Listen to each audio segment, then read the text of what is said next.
Empuraan movie കണ്ടു. Movie നല്ലതാണോ മോശമാണോ എന്ന് പറയുന്നത് വളരെ ബുദ്ധിമുട്ടാണ്. കാരണം ഇത് നല്ലപോലെ ചിന്തിച്ചു എടുത്തിട്ടുള്ള ചലച്ചിത്രം തന്നെയാണ്. ക്യാമറ വർക്ക്, ഛായാഗ്രഹണം, ചിത്രീകരണം എല്ലാം വളരെ നന്നായിട്ടുണ്ട്.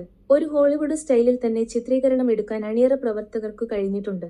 സംഭാഷണവും ഓരോരോ ക്യാരക്ടറിനു അല്ലെങ്കിൽ കൺട്രിക്കു ചേർന്ന രീതിയിൽ തന്നെ കൊടുത്തിട്ടുണ്ട്. അതിനാൽ തന്നെ പടം ടെക്നിക്കലി ഒരു വിജയം തന്നെയാണ്. ഇനി പ്രേക്ഷകരുടെ നോട്ടത്തിൽ പടം എന്തായിരിക്കുമെന്ന് നോക്കാം.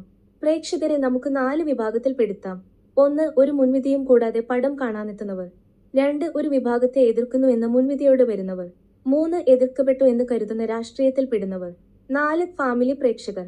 ഇത് എടുത്തു പറയാൻ കാരണം ഈ ഓരോ വിഭാഗത്തിൽപ്പെട്ട പ്രേക്ഷകർക്കും ഈ പടം നല്ലതായും മോശമായും തോന്നാം. ഉദാഹരണത്തിന് ഇത് ഒരു ഫാമിലി പ്രേക്ഷകന് പറ്റിയ പടമാണോ എന്ന് ചോദിച്ചാൽ തീർച്ചയായും അല്ല എന്നായിരിക്കും മറുപടി.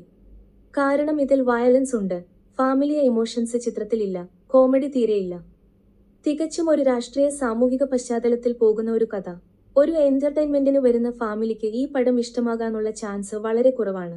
ഒരു മുൻവിധിയും കൂടാതെ വരുന്നവർക്ക് പടം കുറച്ചുകൂടി ഇഷ്ടപ്പെടും.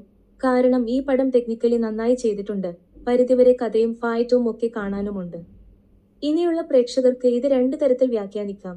ഒരു വിഭാഗത്തിന് പറയാം ഈ പടം തരുന്ന മെസ്സേജ് മുസ്ലിം ക്രിസ്ത്യൻ എല്ലാവരും ചേർന്ന് ഭരണകക്ഷി കാണിക്കുന്ന വർഗീയ വിവേചനത്തെ എതിർക്കണമെന്ന്. എന്നാൽ മറ്റൊരു രീതിയിൽ ഈ വർഗീയ കലാപം തന്നെയാണ് അവർ ലക്ഷ്യമിടുന്നത്. അങ്ങനെ നോക്കുമ്പോൾ ഈ ചിത്രം വർഗീയതയെ വ്രണപ്പെടുത്തി അവർക്കു അനുകൂല സാഹചര്യം ഉണ്ടാക്കാൻ ശ്രമിക്കുന്ന പോലെ തോന്നാം. ബാബു ബജ്രംഗി എന്നുള്ള പേര് മാറ്റി എഡിറ്റ് ചെയ്താണ് ഇപ്പോൾ ചിത്രം തിയേറ്ററിൽ ഓടുന്നത്. ഒരു ആവിഷ്കാര സ്വാതന്ത്ര്യം പോലുമില്ലാത്ത ഒരു രാജ്യത്താണ് നമ്മളെല്ലാം എന്ന് ഓർമ്മപ്പെടുത്തുന്ന ഒരു ചലച്ചിത്രമായി എമ്പുരാൻ ഇനി ചരിത്രമായി മാറും. മൊത്തത്തിൽ ഇതുപോലുള്ള പടങ്ങൾ ഭാവിയിലായിരിക്കും അംഗീകരിക്കപ്പെടുക. ഒരു ചില കമൽ ഹാസൻ പടങ്ങൾ പോലെ.